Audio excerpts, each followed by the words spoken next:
Ethiopia has been trying for a long time to build a dam, and I know it hasn't come without its political, sensitivities with Egypt and other countries that are downstream from the Nile, but it's really revolutionary what they've done, because Ethiopia wanted to build a dam that they needed to generate electricity for a region that covers how many millions of people? Well, the population of Ethiopia is over 100 million. You're right. And only, I think, just over 50% of their population have access to electricity. Yeah. And if you talk to anyone about the story of Africa, the biggest problem in Africa is that when the world is talking about technology, 600 million people out of 1.4 billion do not have electricity. Yeah.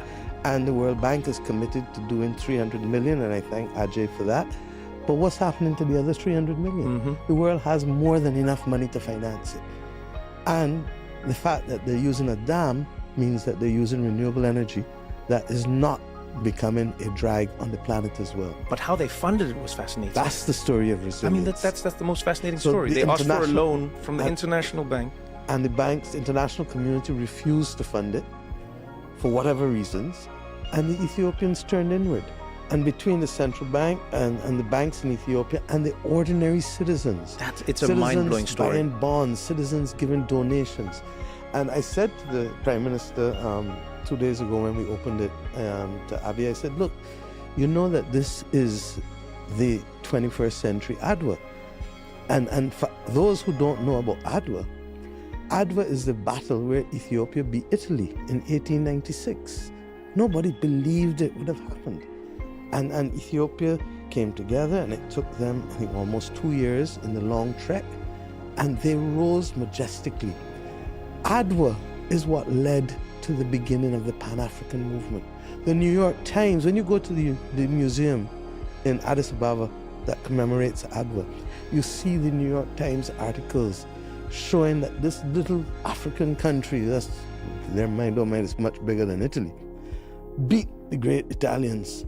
And out of this then came the entire movement that, guess what, black people can achieve something after centuries of domination and subjugation.